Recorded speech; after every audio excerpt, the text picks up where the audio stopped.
As we've seen with almost every single championship this weekend, Formula 1600s is exactly the same. The Investchem cars, the championship is still up for grabs.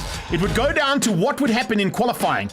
DEWALD BRUMMER had to get pole position, and that's exactly what he did, wrapping up the 2016 championship. Thanks very much. The qualifying was very tight. We got it about 0.01. But luckily now the rest of the weekend is just for fun, and hopefully we can enjoy the whole weekend. Enjoy the weekend. And these guys, that hasn't happened. Single-seaters, no ways. As they head down towards turn one, it looks like it's a good start there from BRUMMER. Julian van der Walt not getting a great start and actually being hounded there by Dean Venter. So let's see how it turns out as they go through turn one. A bit further back there, a couple of cars sorting things out in the background. More importantly is have a look at that car running a little bit wide. The Nashua-sponsored car of Brad BENINGFIELD doing exactly what he used to do in polos, running wide out of turn number one. On board here with the young man, and he just got it on the dirty stuff. Fortunately, not into the kitty litter. Just misses that big bump as well, and just gets back on track. Very lucky. Look at Mark Lauth's point of view of that.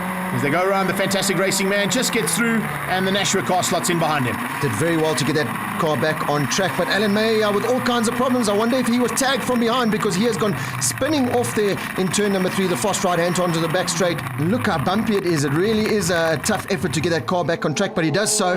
But no such problems for Van der Walt and BRUMMER out front, and BRUMMER is going to really go out and enjoy this, knowing that he's wrapped up the title already, but he's got this man to deal with. Julian van der Walt at the top of the hill on the inside, not going to make it stick this time. He's trying hard. BRUMMER's made a mistake. BRUMMER's made a mistake, and Van der Walt just slotted through. Look how tight it is between the two of them.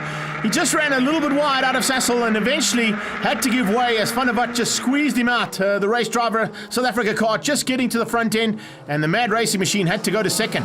Look at this little battle. Nice way all the way through here. 1-1-0, Brendan Tracy fighting hard with Donny LAMOLA, and just ahead of them there, Andreas Petro.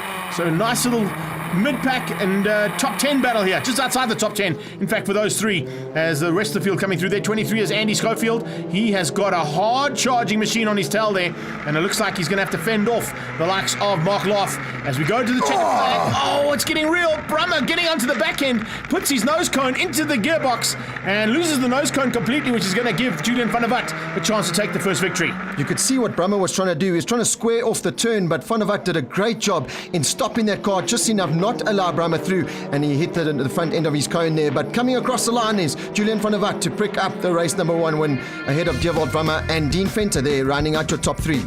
Good effort there from Stewie White. He's only his third time in the car. He gets a top 4 position ahead of Alex Gillespie and Ian Schofield. Andrew Schofield and Brad BENINGFIELD make up the top 8. So that's first blood going to Van der Walt. What's going to happen now in race number 2? I'm sure DEWALD BRUMMER would love to finish the season with the final victory of the season, particularly in his championship winning year. But of course, in Formula 1600, that's not what happens, and is definitely not the usual way things get sorted out, especially when Dean Venter gets a start like that. How was that?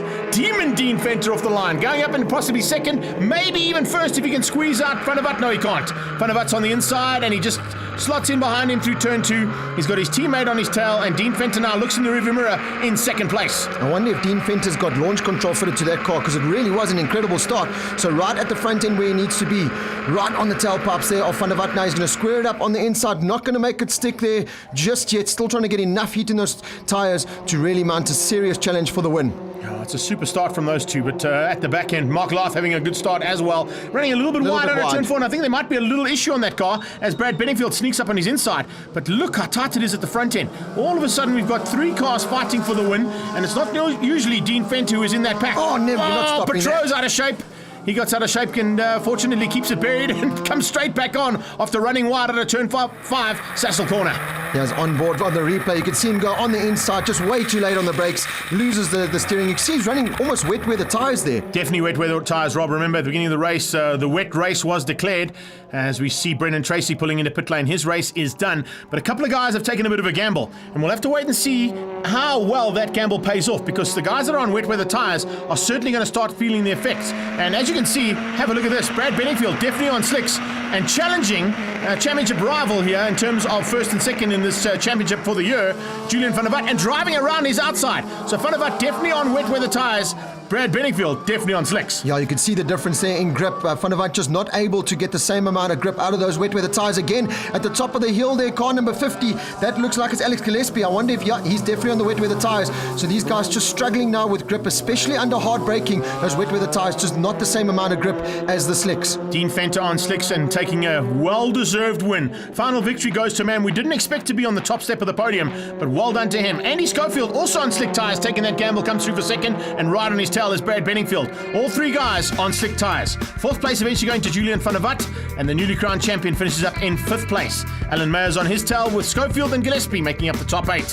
What an end to the season for the Formula 1600s. There's the championship, and what a dice there between those two at the front end. Eventually Brummer winning out over Van der Walt in the overalls, with Dean Fenter in third place after a great day in the saddle here at Zwartkops. We caught up with him to see how it all went.